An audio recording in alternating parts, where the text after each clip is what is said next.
Welcome, dear viewers.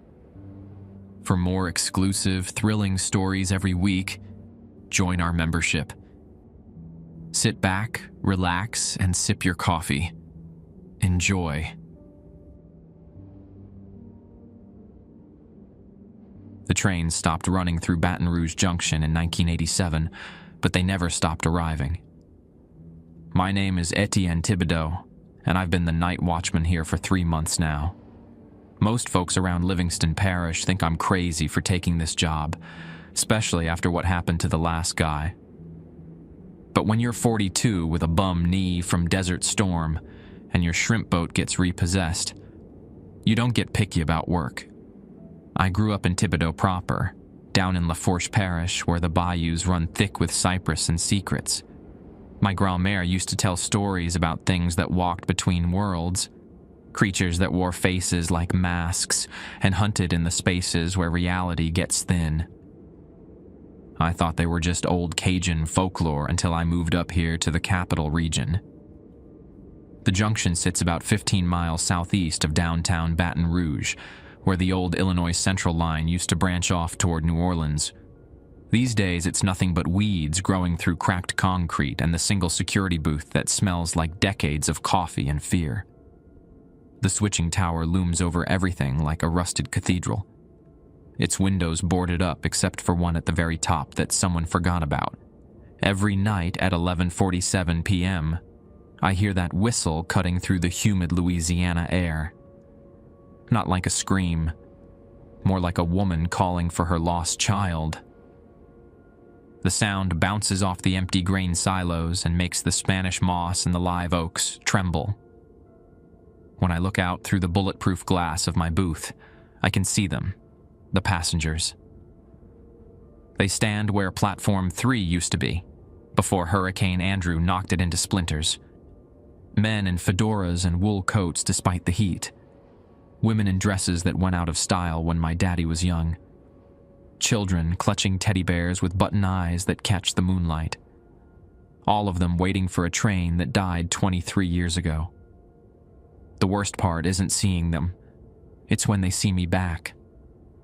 Last Tuesday, Mrs. Boudreau from the parish office brought me an envelope marked "Security Protocols, Night Shift Only." She wouldn't meet my eyes when she handed it over, just muttered something in French about praying for the dead, and walked away real quick. Inside were 7 rules typed on yellowed paper, along with a set of keys I didn't recognize, and a St. Michael pendant that felt warm to the touch. The rules didn't make much sense at first. They talked about things I'd never seen before, mentioned sounds I'd never heard. But that was before I started paying attention to what moves in the shadows between the rail cars. Before I noticed how some of the passengers don't quite walk right, like they're wearing skin that doesn't fit properly. Before I learned that some things in Louisiana never really die, they just find new shapes to wear. Tonight marks my 13th week on the job. The envelope with the rules sits open on my desk, and I can hear that first whistle starting to build in the distance. Time to get to work. I spread the 7 rules across my desk like tarot cards, each one more confusing than the last. The paper felt old enough to crumble, yellowed around the edges, and stained with what looked like coffee rings, or maybe something darker. The typewriter font reminded me of military briefings from my army days, all business and no explanation. Rule 1. Never acknowledge the passengers before 11:47 p.m. They cannot see you until the train arrives. Simple enough. I've been watching the empty platform for weeks now, and sure enough, nothing appeared until that whistle started up. But the way this was worded bothered me.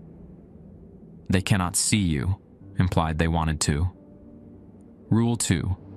Keep the booth lights dimmed after midnight. Bright lights attract the conductor. The conductor. That was new. Nobody had mentioned the conductor before. I reached over and twisted the dimmer switch, bringing the fluorescent bulbs down to a soft amber glow. The booth felt smaller suddenly, like the darkness outside was pressing against the windows. Rule 3. If you hear knocking on the booth windows, count the knocks. 3 knocks means safety. Any other number means stay silent and do not look. My palms started sweating. The booth had windows on 3 sides, north toward the platform, east toward the switching tower, and south toward the bayou, where the fog rolled in thick as cotton. Too many angles to watch at once. Rule 4. Between 2 a.m. and 2:30 a.m., walk the perimeter with the railroad lantern. Stay on the gravel paths. Do not step on the tracks or the grass. I found the lantern hanging on a hook behind my chair. An old kerosene model with scratched glass and a brass base gone green with age. When I picked it up, it felt warm, like someone had been using it recently. The wick looked fresh. Rule 5. If you encounter anyone who claims to be a railroad employee, ask them to show their hands. Real employees will understand. Others will not. Others. My grandmare's stories came flooding back. Creatures that could wear human faces, but couldn't quite get the details right. Hands were always the tell. Too long. Wrong number of fingers. Skin that moved like it was loose. Rule 6. The children on platform 3 will try to follow you home. Lead them to the switching tower instead. They know the way from there. The switching tower that had been abandoned since Reagan was president. The one with all the windows boarded up except for that single pane at the top. I looked out at it now, squinting through the gloom, and could swear I saw something moving behind the glass. Rule 7. Before dawn, return to the booth and lock all doors. Do not leave until you see the sunrise touch the water tower on Highway 22. Water tower. I could just make it out through the trees, a white cylinder with Livingston Parish painted in faded blue letters. It stood about a mile west, visible from the booth if you knew where to look. I folded the rules back into their envelope and checked my watch. 10:30 p.m., a little over an hour before showtime. The air conditioner wheezed and coughed, fighting against the Louisiana humidity that seeped through every crack in the building. Outside, crickets sang their endless song while somewhere in the distance, a train horn echoed. But that was just the freight line running parallel to I-10, nothing supernatural about it. My thermos sat half empty next to a sleeve of saltines and a photo of my ex-wife, Marie. We'd divorced 2 years back when the boat went under and the bills started piling up. She'd moved back to her family in Opelousas, taking our daughter Celeste with her. I sent what money I could, but night watchman pay didn't stretch far. The radio crackled to life. "Junction security. This is Parish Dispatch. You copy." I keyed the mic. "Copy. Dispatch. This is Etienne at the junction." "Just checking in, Cher. Everything quiet out there." Deputy Landry's voice carried that easy Cajun accent that reminded me of home. We'd gone to high school together in Thibodaux before life pulled us in different directions. "Quiet as a graveyard," I said, and immediately regretted the comparison. "Well, you call if you need anything. And Etienne? My grandpere worked that junction back in the 60s. He always said to respect the old ways, you understand." The radio went dead before I could respond. I walked to the north window and peered out at platform 3. Nothing yet, just cracked concrete and weeds growing through the expansion joints. A barn owl called from the cypress trees, and something splashed in the bayou water beyond the tree line. Normal nighttime sounds. Comforting even. But as I watched, the air above the platform began to shimmer, like heat waves rising from summer asphalt. The shimmer spread and thickened, taking on substance. Shapes began to form, vague at first, then sharper. A woman in a blue dress holding a carpet bag. A man with suspenders and a pocket watch. 2 children sharing a wooden toy train. They stood perfectly still, facing the empty tracks where the Illinois Central line used to run. Waiting with the patience of the dead. My watch read 11:46. 1 minute. The whistle started low and mournful, building like a storm front rolling in from the Gulf. It cut through the muggy air and made my teeth ache. The passengers on the platform turned their heads in unison, following the sound, and for just a moment I thought one of them looked directly at my window. But Rule 1 said they couldn't see me yet. The whistle reached its peak just as my watch clicked to 11:47, and the phantom train of Baton Rouge Junction rolled into the station right on schedule. The train materialized like morning fog, translucent at first, then gaining substance car by car. An old diesel locomotive painted in faded Illinois Central colors pulled 6 passenger cars, their windows glowing with amber light from within. I could see silhouettes moving inside, people settling into seats, reaching for overhead luggage, all the normal activities of train travel, frozen in endless repetition. But it was the sound that hit me hardest. Not just the engine and wheels, but voices. Dozens of conversations bleeding together into a low murmur that made my skin crawl. I pressed my face against the booth window, trying to make out individual words, but they slipped away like water through my fingers. The passengers on platform 3 began moving toward the train. The woman in blue stepped forward first, her carpet bag clutched tight against her chest. The man with the pocket watch checked the time, a gesture he'd probably repeated every night for decades. The children held hands, their wooden toy train forgotten on the platform. As they boarded, I noticed something wrong with their movements. Too fluid, like they were floating just above the ground. And their faces, even from this distance, I could see they were too pale, too perfect, like porcelain dolls. The locomotive's headlamp swept across my booth, and for a moment I was blinded by brilliant white light. When my vision cleared, every passenger on the train was looking directly at me. Dozens of faces pressed against the windows, their eyes reflecting the light, like animal eyes caught in headlights. Now they could see me. Rule 1 was in effect. A small girl with pigtails waved from the third car. Her smile was too wide, showing too many teeth. I raised my hand to wave back, then stopped myself. The rules didn't say anything about waving, but something in my gut warned against it. Grandmère always said to trust your instincts around the supernatural. The train sat motionless for exactly 13 minutes. I counted every second, watching those faces watch me back. Then the whistle blew 3 short blasts, and the phantom locomotive began rolling south toward New Orleans, fading like smoke until only the sound remained, echoing off the empty buildings. The platform stood empty again. Even the toy train had vanished. I slumped back in my chair, hands shaking as I poured coffee from my thermos. The liquid sloshed over the rim, scalding my fingers. The pain felt real enough, grounding me in the present moment. Whatever I just witnessed, it was over for now.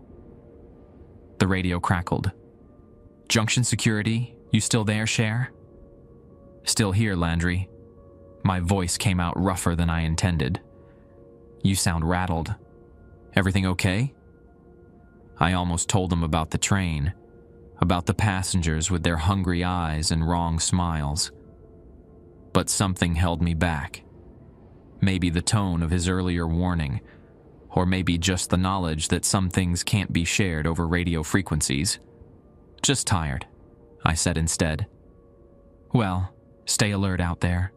We had a report of someone walking the railroad tracks about an hour ago. Probably just kids, but you never know." The line went dead, leaving me alone with the night sounds and my racing pulse. Someone on the tracks. That could mean anything out here, but given what I'd just seen, I wasn't taking chances. I checked my watch. 12:15 a.m. Time to dim the lights, per Rule 2. As I twisted the control, the booth plunged into amber twilight. Outside, shadows deepened and shapes became harder to distinguish. The switching tower disappeared entirely except for that single-lit window at the top, which now seemed to pulse like a heartbeat. That's when I heard the footsteps. Slow, steady footsteps on gravel, coming from the direction of the tracks. I peered through the north window, but saw nothing. The footsteps continued, circling around toward the east side of the booth. Then they stopped. Silence stretched like a held breath. Even the crickets had gone quiet. 3 knocks rang out against the east window, sharp, precise, evenly spaced. Rule 3. 3 knocks meant safety. I turned toward the sound and saw a man standing just outside the glass. He wore a railroad conductor's uniform, complete with brass buttons and a peaked cap. His face was middle-aged and kind, with crow's feet that spoke of years spent squinting into sunlight. "Evening," he said, his voice muffled by the glass but clearly audible. "You must be the new watchman." I nodded, not trusting my voice. "Name's Claude Boudreau. I've been working this line since 1952. He touched the brim of his cap politely. "Just wanted to introduce myself, make sure you're settling in okay." Something nagged at the back of my mind. Boudreau. That was Mrs. Boudreau from the parish office who'd brought me the rules. But she'd looked about 60, and this man appeared to be in his 40s. "You related to the lady at the parish office?" I managed to ask. His smile faltered for just a moment. "That would be my daughter, I reckon. Time moves differently for folks like me." Rule 5 surfaced in my memory like a bubble breaking the surface of a pond. If you encounter anyone who claims to be a railroad employee, ask them to show their hands. "Mind showing me your hands?" I said, trying to keep my tone casual.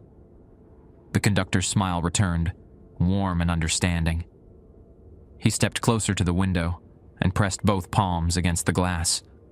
His hands looked normal, 5 fingers each, proper proportions, calloused from years of honest work. No obvious strangeness. "Smart boy," he said approvingly. "Your grand-mère taught you well about the old ways, I bet." I'd never mentioned my grandmother to anyone here. "How do you know about—" "I know lots of things, son, including why you're really here." His eyes met mine through the glass, and they were completely black. Not just the pupils, but the irises and whites as well. "You didn't take this job for the money. You took it because you've been having the dreams." He was right. For 3 months before I'd applied for the watchman position, I'd been dreaming about this place. Always the same dream, standing on an empty platform while phantom trains rolled past in endless succession. In the dreams, I was searching for someone, a little girl with dark hair who called my name from the windows of passing cars. Celeste, my daughter. "She's not on tonight's train," the conductor said gently, "but she will be soon. The question is, are you going to be ready when she arrives?" He stepped back from the window, tipping his hat. "Enjoy the rest of your shift, Mr. Thibodeau. And remember, the children always follow the path home." The conductor melted into the darkness like smoke, leaving me alone with questions I didn't want answered. I grabbed the rules from my desk and read them again, looking for clues I might have missed. Rule 6 mentioned children on Platform 3, but the conductor had talked about my daughter specifically. Outside, something moved near the switching tower. Small shapes emerging from the shadows, walking in single file toward my booth. Children, just as the rule had warned. They wore clothes from different eras: Depression-era overalls, 1950s sundresses, 1980s jeans and sneakers. Their faces were pale and eager, and they were definitely heading my way. I checked my watch. 1:45 a.m. Still 15 minutes before I needed to do my perimeter walk with the railroad lantern. But the children were getting closer, and Rule 6 said they'd try to follow me home. Time to lead them to the switching tower instead. I grabbed the kerosene lantern from its hook and headed for the door, my hand trembling as I turned the lock. The night air hit me like a wet blanket, thick with humidity and the scent of bayou water. Spanish moss hung from the oak trees like funeral shrouds, swaying without any wind to move them. The children stopped about 20 feet from the booth, watching me with eyes that reflected my lantern light like mirrors. There were 5 of them, 3 boys and 2 girls, ranging in age from maybe 6 to 12. None of them spoke, but I could feel their hunger radiating like heat from a fire. They wanted to follow me home, to find the warmth of the living world. But I had other plans. The kerosene lantern cast dancing shadows across the children's faces as I stepped out of the booth.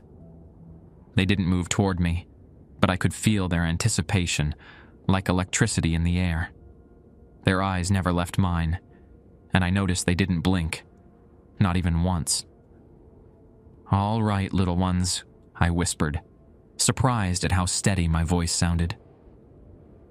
Time to go home. I started walking toward the switching tower, staying on the gravel maintenance path that ran parallel to the old tracks. The children fell into line behind me without a word, their footsteps making no sound on the loose stone.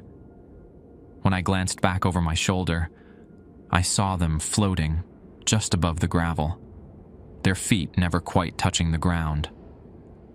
The switching tower loomed larger as we approached, its brick walls streaked with decades of rust stains and water damage.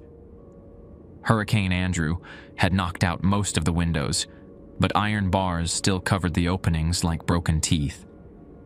The door at the base hung open on twisted hinges, revealing nothing but darkness within. As we reached the tower, something moved in that single-lit window at the top. A shadow passed across the glass, too quick to identify, but definitely humanoid. The children stopped walking and looked up in unison, their pale faces tilted toward that distant light. "Go on now," I said softly. "This is where you belong." The oldest boy, maybe 12 years old, wearing knickers and a wool cap from the 1920s, turned to look at me one last time. His mouth opened as if to speak, but no words came out. Instead, he smiled, and I saw that his teeth were completely black, like charcoal. One by one, the children drifted toward the tower entrance. They didn't walk through the doorway so much as seep through it, like smoke being drawn up a chimney.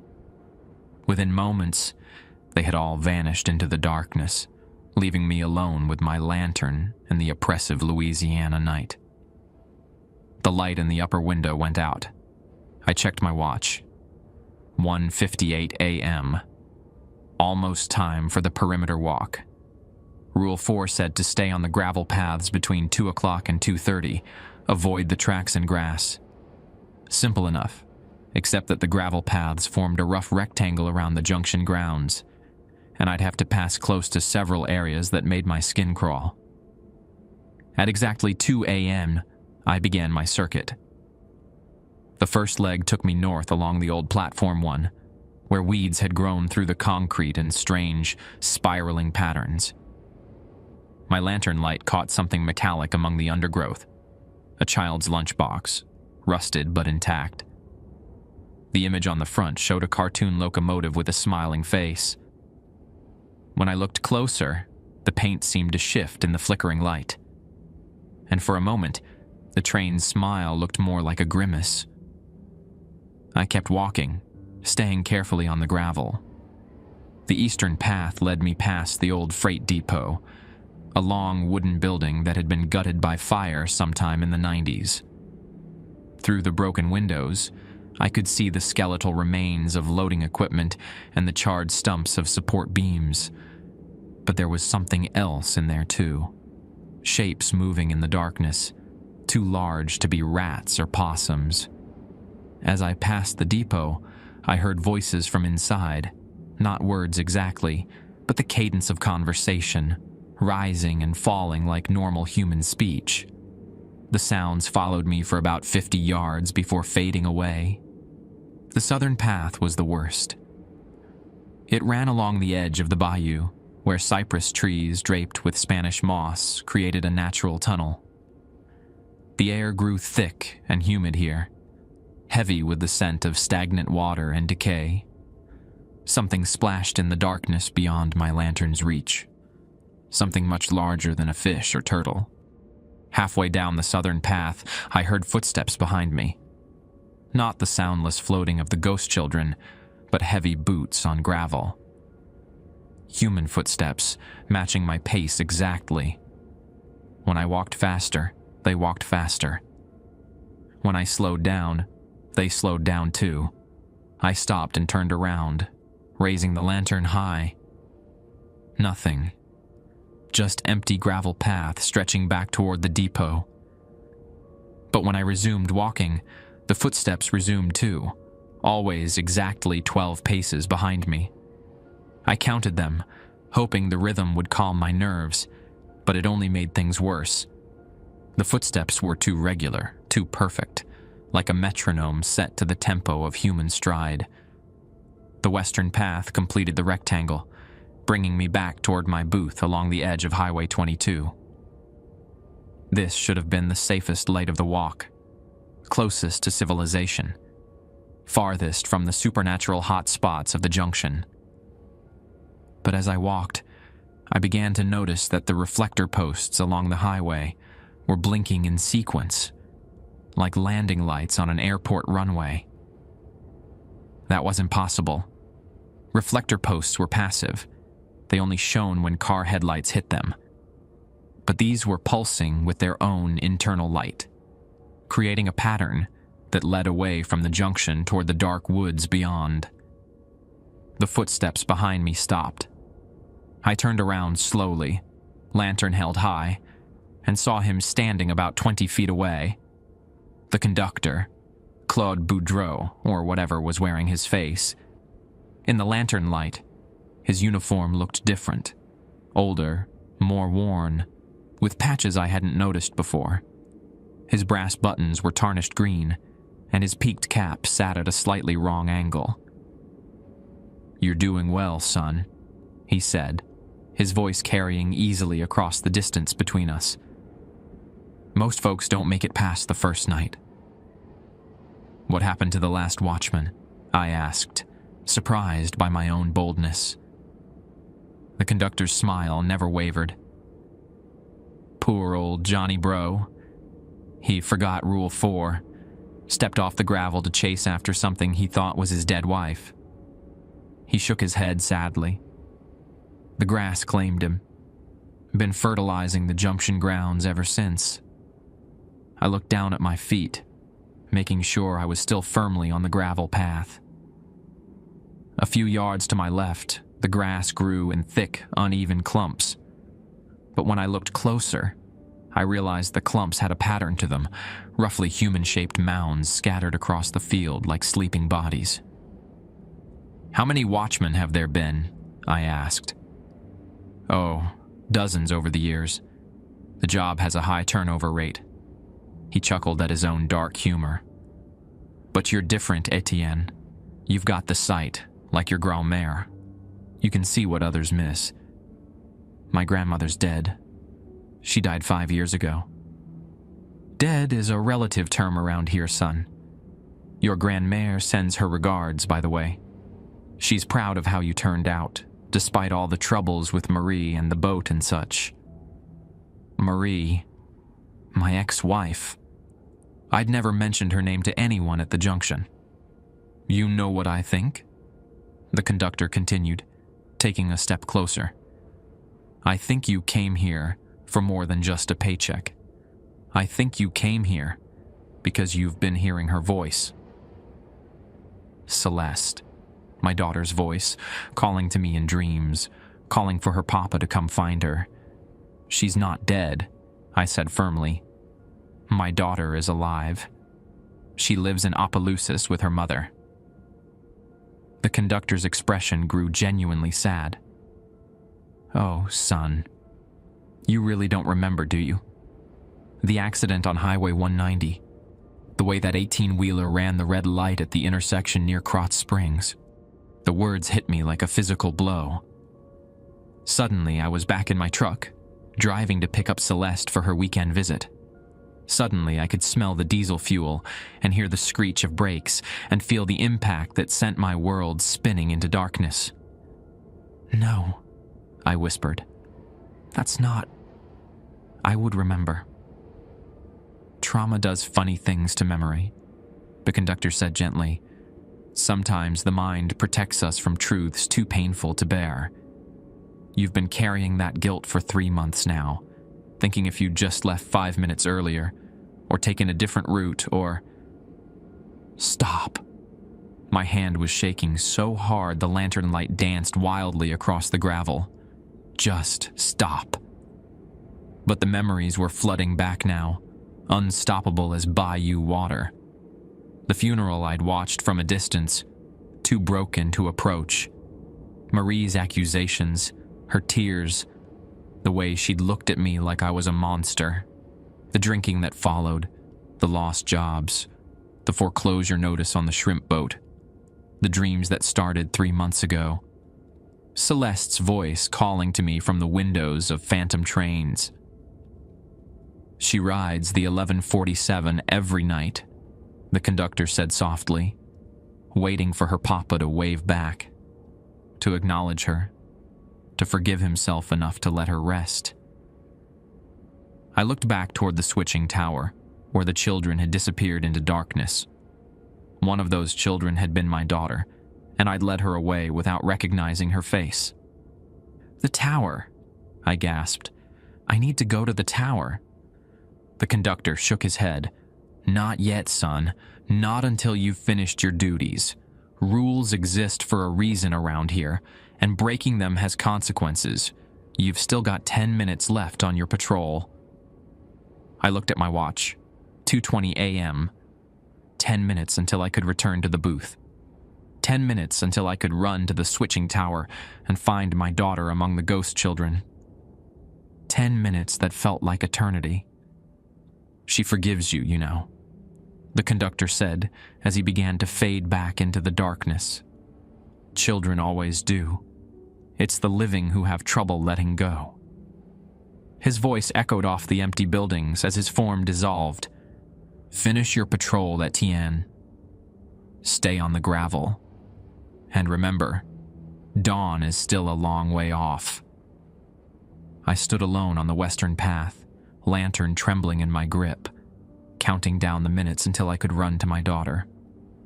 The final 10 minutes of my patrol stretched like taffy in summer heat.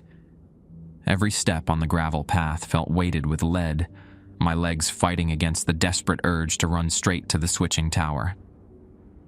Celeste was in there somewhere among the ghost children, and I'd walked right past her without knowing. The worst part was remembering her face now. That little girl with pigtails who'd waved from the train. She'd had Celeste's dark eyes, her mother's stubborn chin. How could I not have recognized my own daughter? But grief and guilt have their own gravity, bending perception until we see only what we can bear to see. I force myself to keep walking the western path, lanterns swaying with each step. The reflector posts along Highway 22 had stopped their strange pulsing, returning to normal, lifeless metal. A semi-truck rumbled past in the distance, its headlights sweeping across the junction grounds like a lighthouse beam. For a moment, everything looked ordinary. Just an abandoned train yard where nothing happened except rust and decay. Then the truck passed, and the shadows came alive again. Movement caught my eye near the old water tower that stood between the junction and the highway. Something was climbing the ladder, rungs welded to its side, something that moved wrong, jerking upward in stuttering motions like a marionette controlled by drunk hands. When it reached the platform near the top, it turned to look at me. Even from 100 yards away, I could see its face was too long, stretched vertically like someone had grabbed it by the chin and pulled. Its arms hung past its knees, and when it raised one hand to wave, I counted 6 fingers silhouetted against the night sky. I looked away quickly and kept walking. Rule 5 said to check hands for oddities, but that rule applied to people claiming to be railroad employees. This thing wasn't claiming to be anything. It was just watching me from its perch, like a vulture waiting for something to die. My watch showed 2:27 a.m. when I reached the final stretch of the western path. 3 minutes left before I could return to the booth. 3 minutes before I could figure out how to get to Celeste without breaking any more rules and ending up fertilizing the junction grounds like poor Johnny Bro. That's when I heard the knocking. Not on my booth windows. I was still 50 yards away from the building. The knocking came from inside the old freight depot, rhythmic and insistent. 5 knocks, pause, 5 knocks, pause, 5 knocks. Rule 3 said 3 knocks meant safety. Anything else meant stay silent and don't look. But I wasn't at the booth, and the rules specifically mentioned knocking on booth windows. Still, something about that sound made my stomach clench. 5 knocks wasn't random. It was deliberate, purposeful, like Morse code. And it was coming from a building that had been gutted by fire decades ago. I tried to ignore it and focus on finishing my patrol, but the knocking grew louder. 5 knocks, pause, 5 knocks, pause. Other sounds joined it, scraping noises, like furniture being dragged across a wooden floor. But the depot floor had burned away years ago, leaving nothing but charred support beams and bare earth. At 2:30 a.m. exactly, I reached my booth and grabbed the door handle with shaking hands. The knocking from the depot stopped instantly, replaced by a silence so complete it felt like being underwater. Even the crickets had gone quiet. Inside the booth, I set the lantern on my desk next to the thermos of coffee that had long since gone cold. My hands trembled as I poured a cup anyway, desperate for something warm and familiar. The liquid tasted like bitter mud, but it was real, solid. A reminder that some things in this world still followed normal rules. The radio crackled to life. "Junction security, this is dispatch. You okay out there, Cher?" Deputy Landry's voice sounded different, strained, worried. I keyed the mic with unsteady fingers. "I'm here, Landry. Just finished my patrol." Good. Listen, we had another report of someone on the tracks. Caller said it looked like a little girl, maybe 8 or 9 years old. You seen anything like that?" My throat constricted. No, nothing like that. But even as I said it, I was looking toward the switching tower. The single lit window at the top was glowing again, casting its pale light across the junction grounds. And there, silhouetted in that window, was a small figure with pigtails. Well, if you do see a child out there, don't approach alone. Call for backup, understand? Kids wandering around railroad property at night usually means trouble at home, and we want to handle it proper. The figure in the window raised one small hand and waved. "Copy that, dispatch," I managed to say. "Stay safe, Etienne. Gone still a few hours off." The radio went silent, leaving me alone with the sight of my daughter's ghost waving from the tower window. She was so far away I couldn't make out her features clearly, but I knew it was her. A father knows his child, even in death. I grabbed the rules from my desk and read them again, looking for any loophole that might let me reach her. Rule 7 said to stay in the booth until dawn, when sunlight touched the water tower on Highway 22. But it didn't specifically forbid leaving the booth, just said to return to it and lock all doors. Maybe I could make it to the switching tower and back before sunrise. Maybe I could find Celeste among the ghost children and tell her I was sorry, that I forgave myself enough to let her rest. Maybe I could fix this. But as I studied the rules more carefully, something else caught my attention. The typewriter font was inconsistent. Some letters looked newer than others, like the rules had been edited over time. And in the margin next to Rule 6, someone had written a note in faded pencil. Tower door locks from inside after 3 a.m., JB. JB Johnny Bro, the previous watchman who'd stepped off the gravel and joined the fertilizer in the grass. He'd left a warning about the tower, probably learned the hard way that getting to the ghost children wasn't as simple as walking through a door. I looked at my watch. 2:45 a.m., 15 minutes until the tower door locked. If I was going to reach Celeste, it had to be now. But Rule 7 was clear about staying in the booth until dawn.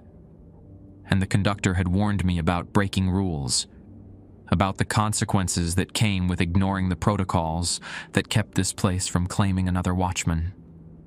The figure in the tower window waved again, more urgently this time.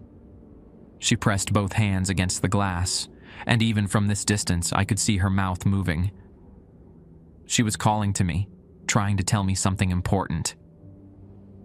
I stood up so fast, my chair rolled backward and hit the wall.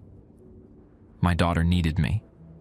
She'd been waiting for 3 months, riding that phantom train every night, hoping her papa would finally see her and wave back. I'd failed her once already by not recognizing her face among the ghost children. I wasn't going to fail her again. I unlocked the booth door and stepped out into the Louisiana night, leaving the safety of the security station behind. Above me, the switching tower loomed like a brick monument to the dead, its single-lit window calling me home to a daughter I should have saved. The air tasted of bayou water and regret as I walked toward whatever waited in the darkness. The moment my boots left the gravel path and touched the grass surrounding the switching tower, I knew I'd made a terrible mistake. The ground felt wrong beneath my feet, soft and yielding, like walking on fresh grave dirt. Each step released a squelching sound, and when I looked down, dark liquid seeped up around my boot prints. The smell hit me then. Decay, sweet and cloying, mixed with something metallic that made my teeth ache. But Celeste was still visible in the tower window, her small hands pressed against the glass, and that sight pulled me forward despite every instinct screaming at me to turn around. She was mouthing words I couldn't quite make out, her expression urgent. Whatever she was trying to tell me, it was important enough to keep waving even as I approached the forbidden ground. The switching tower door stood open, just as it had when I'd led the ghost children here earlier. But now I could see inside, and what I saw made my stomach lurch. The interior wasn't the burnt-out hollow I'd expected. Instead, a narrow staircase spiraled up through the center of the structure, lit by oil lamps that hung from iron hooks. The walls were lined with old railroad schedules, yellowed and brittle, covered in handwriting that seemed to move in the flickering light. I stepped across the threshold and immediately felt the temperature drop 20 degrees. My breath came out in visible puffs, and frost began forming on the metal handrail of the staircase. Winter in July, in the heart of Louisiana summer. The supernatural cold that through my security uniform like it was made of tissue paper. Behind me, the door slammed shut with a sound like thunder. I grabbed the handle and pulled, but it wouldn't budge. Johnny Bro's warning echoed in my mind. The tower door locked from inside after 3 a.m. I checked my watch. 2:58 a.m. I had 2 minutes to reach Celeste before we were both trapped in here until dawn.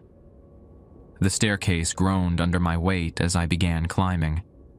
Each step released decades of accumulated dust that made me cough and wheeze. The oil lamps cast dancing shadows on the walls, and those railroad schedules seemed to writhe like living things in the unstable light. I caught glimpses of destinations that shouldn't exist. Paradise Lost, 3:33 a.m., River Styx, Midnight Express, Last Stop, All Souls Aboard.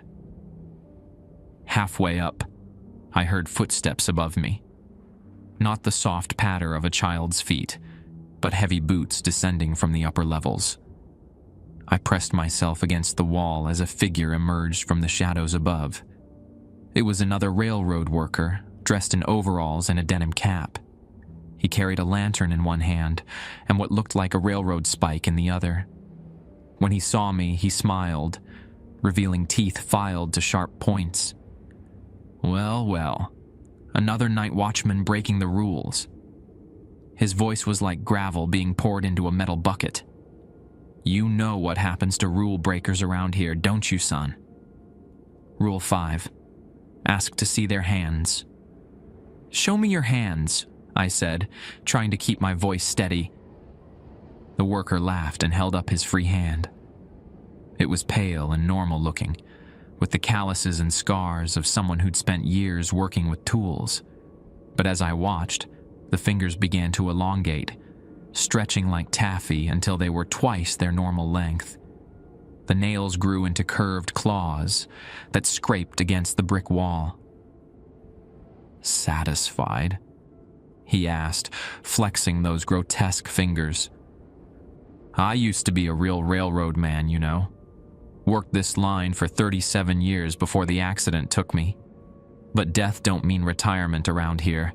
We just get different duties, different. He started down the stairs toward me, that railroad spike gleaming in the lamplight. I looked up the stairwell, calculating the distance to the top where Celeste waited. The worker blocked my path, but there was just enough room to squeeze past him if I timed it right. As he reached for me with those elongated fingers, I ducked under his arm and sprinted up the remaining stairs. His claws raked across my back, tearing through my uniform shirt and drawing lines of fire across my skin. But I kept climbing, driven by desperation and a father's love. The top of the tower opened into a circular room lined with windows on all sides. Ancient switching equipment occupied the center, levers and gauges that hadn't worked in decades. And there, standing by the eastern window, was my daughter. She looked exactly as I remembered her from our last day together. 8 years old, wearing her favorite purple dress with the butterfly pattern, her dark hair pulled back in pigtails with the scrunchies Marie had bought her. She turned when I entered, and her face lit up with the same smile that had been my whole world for 8 beautiful years. "Papa," she said, running toward me. "You finally came. I've been waiting so long." I dropped to my knees and caught her in my arms, expecting the cold emptiness of a ghost's embrace. But Celeste felt solid and warm, real as life. She smelled like the strawberry shampoo Marie used to wash her hair, mixed with something else. Something like old roses and candle wax. "Baby girl," I whispered into her hair. "I'm so sorry. I'm so sorry I couldn't protect you." She pulled back to look at me, her hands on my cheeks. "It's okay, Papa. The accident wasn't your fault. That truck driver was drunk, remember? The police told Mama it wasn't your fault." The details came flooding back now, sharp and clear. I'd been driving within the speed limit, had the right of way at the intersection. The 18-wheeler had run a red light going 70 miles per hour, T-boning my pickup truck on the passenger side, where Celeste sat in her booster seat. She'd been killed instantly, the paramedic said. No pain. But I was the one driving. I was the one who'd picked that route, that day, that time. I was the one who'd failed to protect his child. I should have seen him coming, I said. Should have been more careful, should have... Papa, stop! Celeste's voice was firm, older than her years. You did everything right. Sometimes bad things just happen, and it's nobody's fault. Behind me, I heard the railroad worker's boots on the stairs, getting closer. Heavy footsteps mixed with that gravel bucket laugh. But Celeste didn't seem afraid. We don't have much time, she said urgently. The sun's almost up, and when it touches the water tower, this place gets dangerous for the living. Then come with me. We'll leave together. She shook her head sadly. I can't, Papa. I don't belong in your world anymore. But I need you to understand something before you go. The footsteps reached the top of the stairs. The railroad worker stepped into the room, his elongated fingers clicking against the brick walls like spider legs. But when he saw Celeste, he stopped and removed his cap respectfully. Miss Celeste, he said, his voice suddenly gentle. Your papa's breaking the rules, something fierce. Regulations say I got to deal with rule breakers. He's here because I called him Mr. Boudreau, Celeste said firmly. That makes him a special case. Boudreau. Another member of that family, like the conductor and the parish office lady. This place was thick with Boudreau ghosts, all of them connected to the railroad that had claimed their lives. The rules exist for a reason, little miss, the worker said. This place has appetites. It feeds on guilt and grief, and your papa's carrying enough of both to feed it for years. Celeste looked at me with those dark eyes that were so much like her mother's. That's what I need to tell you, Papa. The junction doesn't just show you the dead. It shows you what you're afraid to let go of. Every night, you dream about saving me, because you can't forgive yourself for not being able to save me. She was right. For 3 months, I'd been having the same dream. Standing on a platform while phantom trains carried my daughter past in endless loops, always just out of reach. Never able to board, never able to save her, never able to change what happened.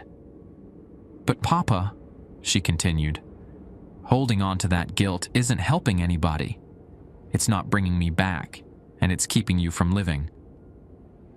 Outside the windows, the sky was beginning to lighten. Dawn was coming, and with it, whatever consequences awaited rule breakers who stayed too long in the switching tower. I need you to forgive yourself, Celeste said. I need you to let me go so I can rest. And I need you to go back to living, for both of us. The railroad worker, Mr. Boudreau, nodded approvingly. Wise words from a little girl, but words won't save him now. The sun's almost touching that water tower, and when it does, this place will claim him permanent-like. Through the eastern window, I could see the water tower in the distance, its white paint gleaming in the pre-dawn light. The sun was just a sliver on the horizon, creeping steadily toward the tower's base. Can you forgive yourself, Papa? Celeste asked. Can you let me rest? It was the hardest question anyone had ever asked me. For 3 months, guilt had been my constant companion, more real and present than any living person. It had cost me my marriage, my livelihood, my hope. But it had also been the last connection I had to my daughter, the only way I could keep her close. To forgive myself meant letting her go, and letting her go meant facing a world where Celeste existed only in photographs and memories. But as I looked into her eyes, I realized she was already gone, had been gone for 3 months. The only thing keeping her trapped in this place was my inability to accept that truth. I forgive myself, I whispered, and I love you enough to let you rest. Celeste smiled, that beautiful smile that had lit up my world for 8 precious years. I love you too, Papa.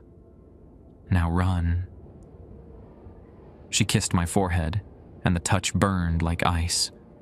When I looked again, she was fading, becoming translucent. The railroad worker was fading too, along with the oil lamps and the impossible interior of the tower. Outside the window, the first ray of sunlight touched the water tower on Highway 22. The tower dissolved around me like sugar in rain. One moment, I was standing in that circular room with its oil lamps and impossible railroad schedules, watching my daughter fade into morning light. The next, I was surrounded by charred wooden beams and bare brick walls, standing on a floor of packed earth scattered with debris. The real switching tower, burnt out, abandoned, exactly what it should have been all along. Sunlight streamed through the gaps where windows had once been, illuminating dust motes that danced in the air like tiny spirits. The temperature had returned to normal Louisiana summer heat, thick and oppressive after the supernatural cold. My breath no longer came out in visible puffs, and the frost had vanished from my skin. But the scratches across my back still burned where Mr. Boudreau's claws had raked through my uniform. Some of what had happened in this place was real enough to leave scars. I stumbled toward where the door should be and found it hanging open on rusted hinges, just as it had been for decades. No locked mechanism, no supernatural barrier, just an abandoned building that had briefly become something more because of my grief and guilt. Outside, the junction looked different in the morning light.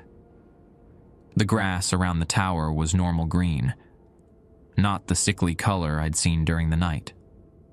No dark liquid seeped up from the soil where I'd walked. The human-shaped mounds I'd mistaken for bodies were just ordinary clumps of weeds and debris. But something had changed in me too. The weight I had been carrying for 3 months, that crushing pressure of guilt and regret, had lifted. Not disappeared entirely, because grief doesn't work that way, but transformed into something I could bear. Something that honored Celeste's memory without destroying my future. I walked back toward my security booth, staying on the gravel paths out of habit more than necessity. The morning air smelled of coffee and bacon from a truck stop a mile down Highway 22. Normal human sense that reminded me there was a world beyond this place full of living people going about their ordinary lives. The radio crackled as I approached the booth. "Junction security, this is dispatch.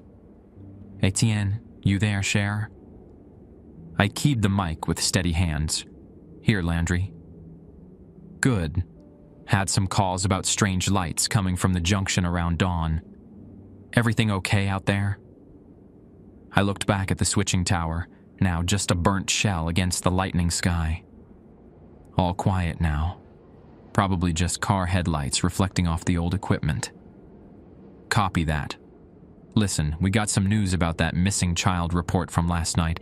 Turns out it was a false alarm. Callers saw some Spanish moss blowing in the wind and thought it was a little girl. You know how tricks of light can fool people in the dark. Spanish moss. Not my daughter's ghost, just vegetation moving in the breeze. But that didn't make my encounter with Celeste any less real. Some truths exist beyond what can be explained in police reports." "Understood," I said. "Thanks for the update." "You sound different this morning, Etienne. More settled, I guess. Everything really okay?" I thought about how to answer that.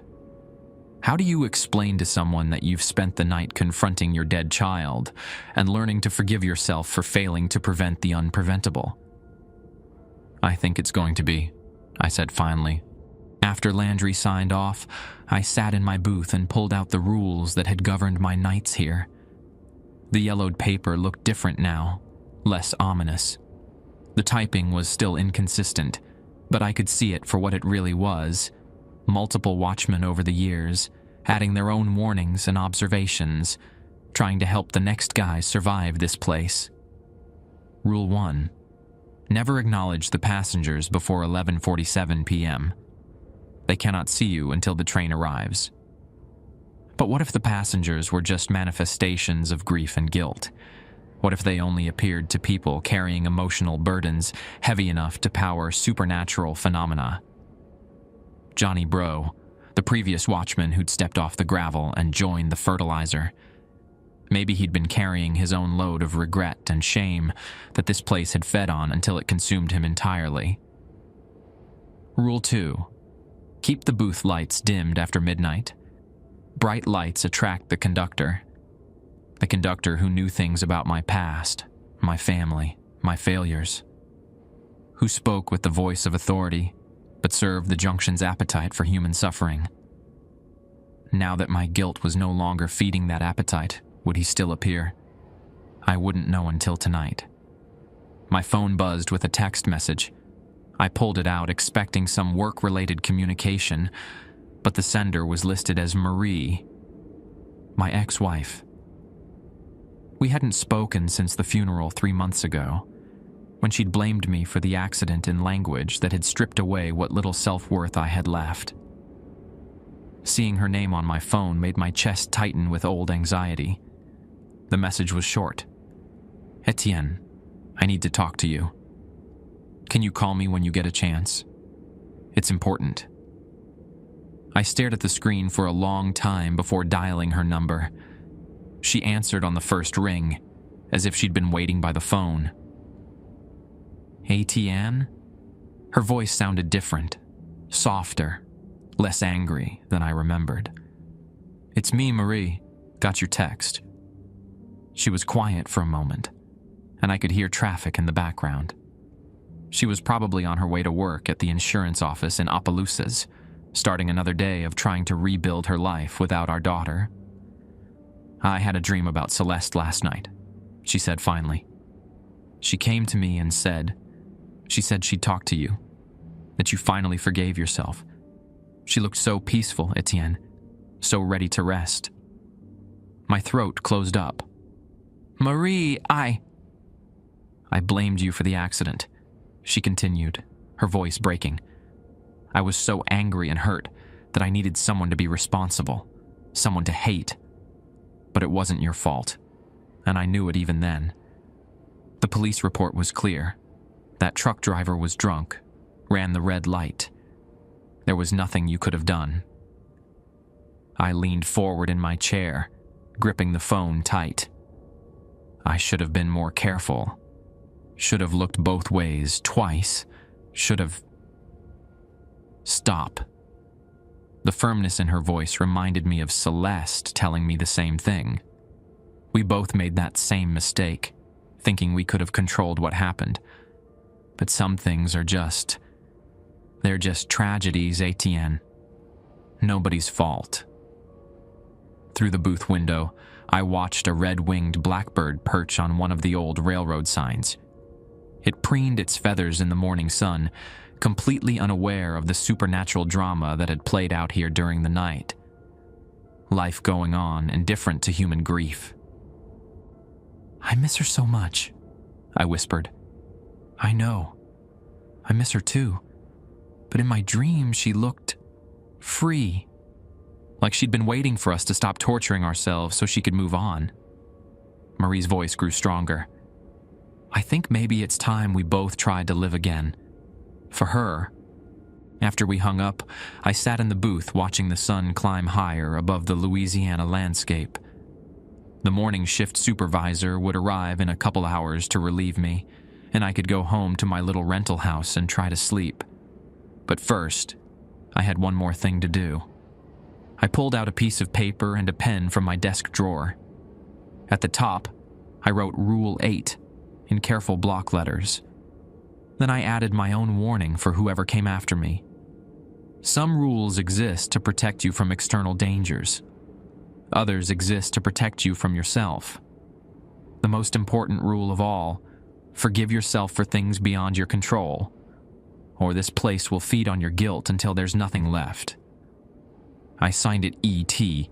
and slipped it into the envelope with the other rules. Outside, that red-winged blackbird took flight and disappeared into the sky, heading toward whatever came next in its simple, uncomplicated life. The phantom train wouldn't return for another 12 hours, but when it did, I wondered if the passengers would still be there, or if my daughter would finally be resting in whatever place waited beyond the junction's hungry reach. Either way, I'd be here to find out. This job had brought me face to face with my deepest shame, and somehow, against all odds, given me the strength to survive it. The morning sun climbed higher, burning off the last traces of night mist from the bayou, and for the first time in 3 months, I felt like I might actually make it to see tomorrow. 2 weeks later, I returned for another night shift at Baton Rouge Junction. The parish supervisor, a thick-set man named Tomas Beigneau, had offered me a transfer to the courthouse security desk in downtown Baton Rouge after hearing about my incident at the junction. Better hours, better pay, air conditioning that worked, and most importantly, no supernatural passengers riding phantom trains through the small hours of the night. I'd turned him down.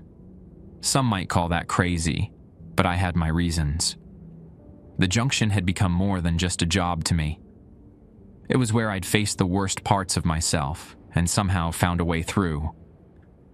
Leaving now would feel like running away from the hard-won peace I'd discovered in that switching tower. Besides, someone needed to watch over this place. Someone who understood what it really was. The evening started the same way as always.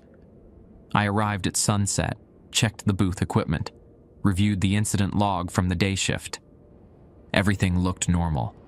No strange reports, no unusual activities, just the routine maintenance and security checks that kept the junction functioning as a historical site and railroad museum. But as full darkness settled over the Louisiana landscape, I began to notice differences. The Spanish moss and the oak trees hung perfectly still, despite a steady breeze coming off the bayou.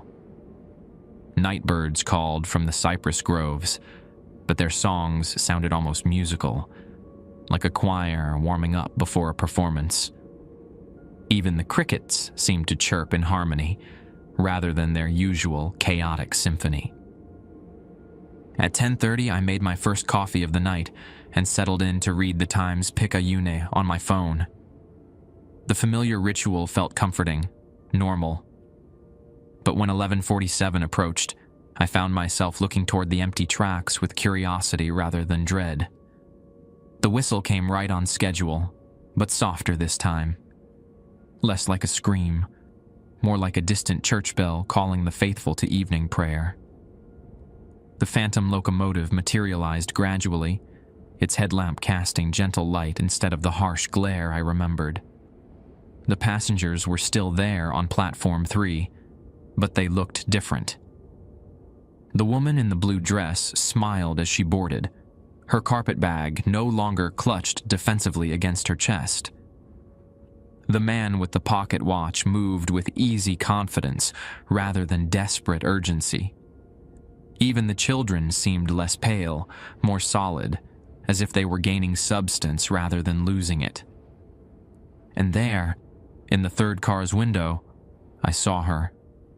Celeste waved to me with that same bright smile I remembered from lazy Sunday mornings when she'd climb into bed between Marie and me, chattering about her dreams and plans for the day. But now, there was something peaceful in her expression, a contentment that hadn't been there during our last encounter in the tower. I waved back, not because the rules said I could. Rule 1 had been about protecting myself from passengers who fed on guilt and desperation. This wave was different. This was a father saying goodbye to his daughter, finally able to let her memory exist without drowning in regret. She pressed her hand against the window glass, and I pressed mine against the booth window in return. For just a moment, it felt like we were really touching. One last connection across the boundary between life and death. Then the train began to move, carrying its passengers toward whatever destination waited beyond the junction. As the last car disappeared into the darkness, I heard something I'd never heard before. Laughter. Not the manic giggling of tormented spirits, but genuine joy. The sound of people finally free to continue their interrupted journeys. The radio crackled. "Junction security. This is dispatch.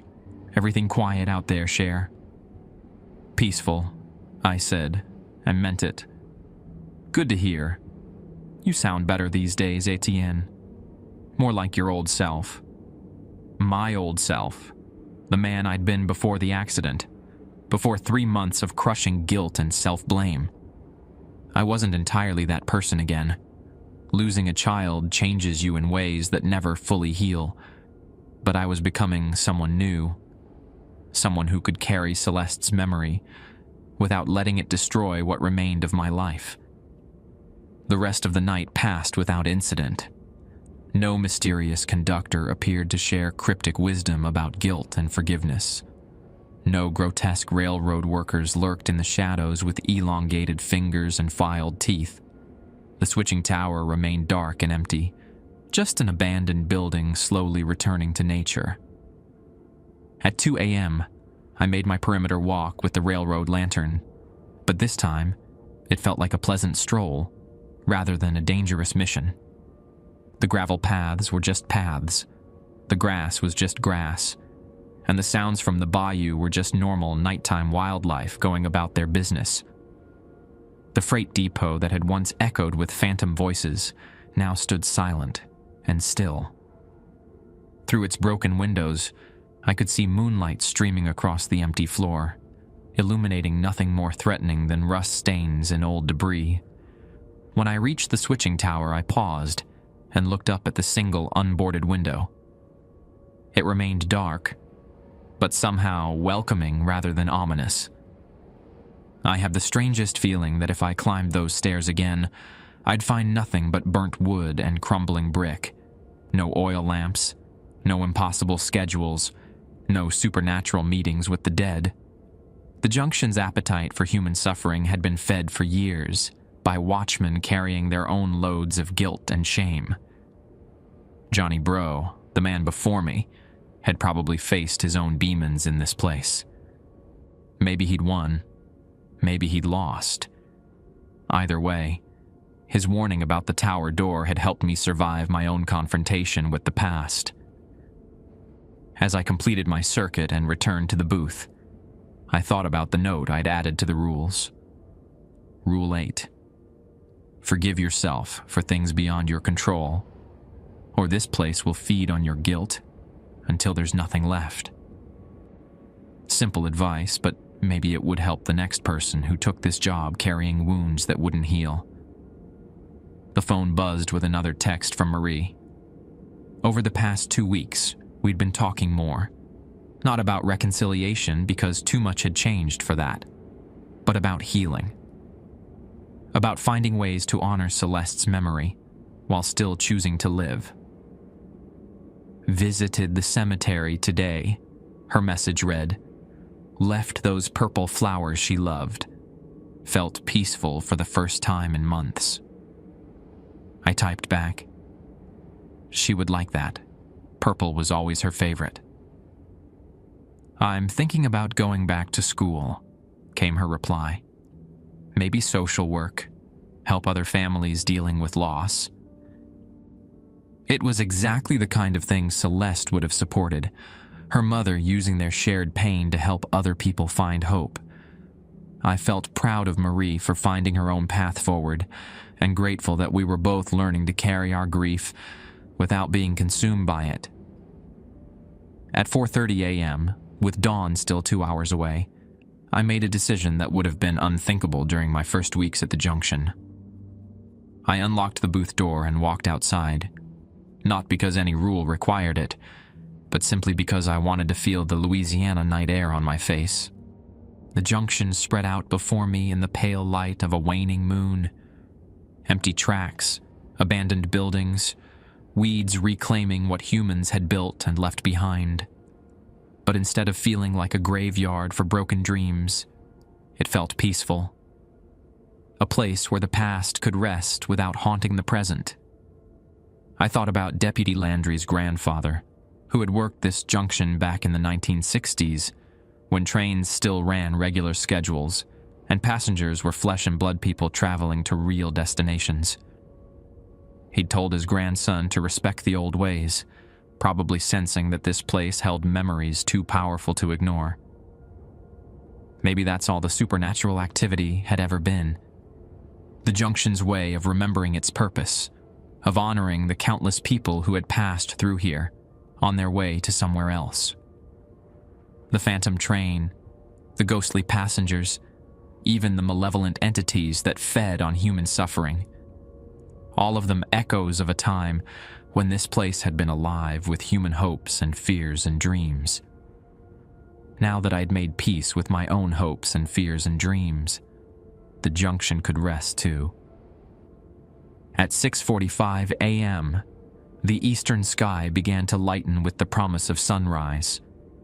I returned to the booth, locked the door, and settled in to wait for the morning shift supervisor. Through the windows, I could see the water tower on Highway 22, standing sentinel against the lightening sky, waiting for that first ray of sunlight that would signal the end of another night.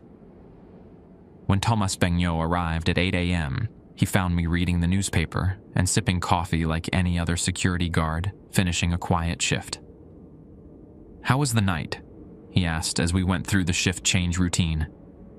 "Quiet," I said, handing him the logbook. "Everything normal." He nodded approvingly. "Good to hear.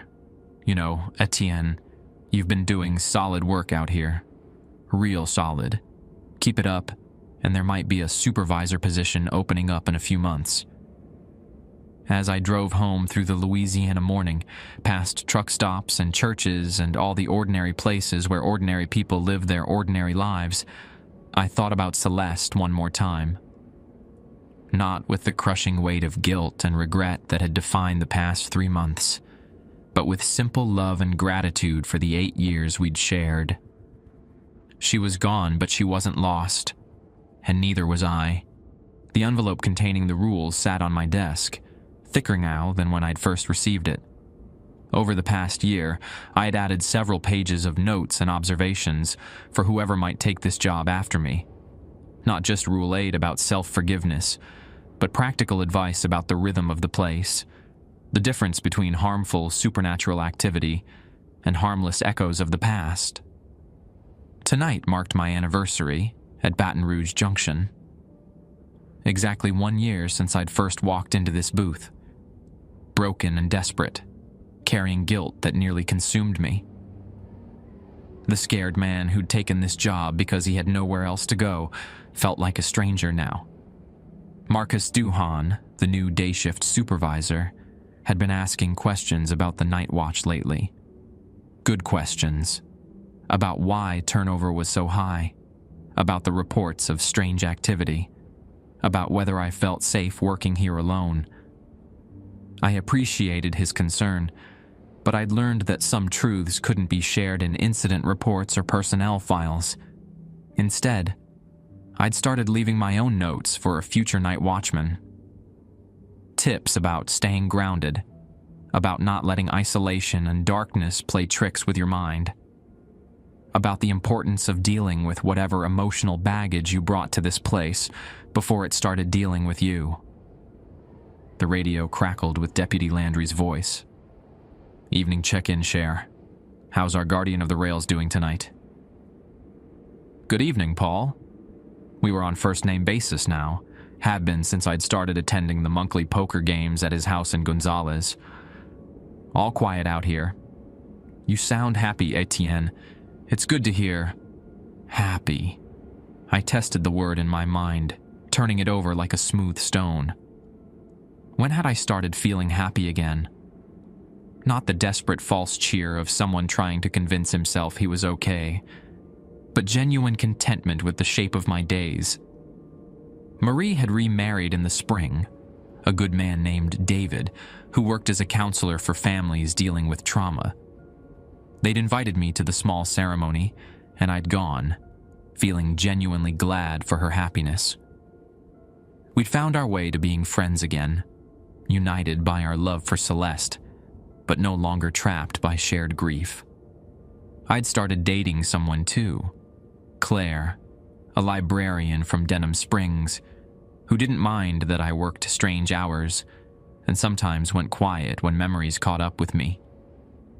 She understood that healing wasn't linear, that some scars never fully disappeared, but could become part of your strength instead of your weakness. The 11:47 train still arrived every night, but it carried different passengers now. People who looked peaceful, purposeful, like they were traveling towards something wonderful instead of running from something terrible. Sometimes children waved from the windows, but they were just children, not lost souls seeking salvation, just young spirits on their way to whatever adventures awaited beyond the junction. Celeste appeared occasionally, usually during significant moments. My birthday, the anniversary of the accident, the night I'd finally cleaned out her bedroom and donated her toys to the children's hospital. Each time, she looked a little older, a little more at peace, as if she was growing up in whatever place existed beyond the phantom trains. The switching tower remained dark and empty, just an abandoned building slowly surrendering to time and weather. Sometimes I walked past it during my perimeter rounds, but the door stayed unlocked, and the interior held nothing but dust and memories. A new night watchman would start next month, Jeremy Trosclair, recently discharged from the Marines, carrying his own invisible wounds from deployments overseas. I'd already prepared the envelope of rules, adding a personal note about the resources available for veterans struggling with PTSD. The junction would test him, the way it tested everyone who worked here, but I had faith that he'd find his way through, just as I had. This place broke some people, but it could heal others, if they were willing to face what they'd brought with them. Outside my window, the Louisiana night stretched peacefully toward dawn, and I settled in to keep watch over the trains that carried the dead toward whatever destination awaited beyond our understanding of endings.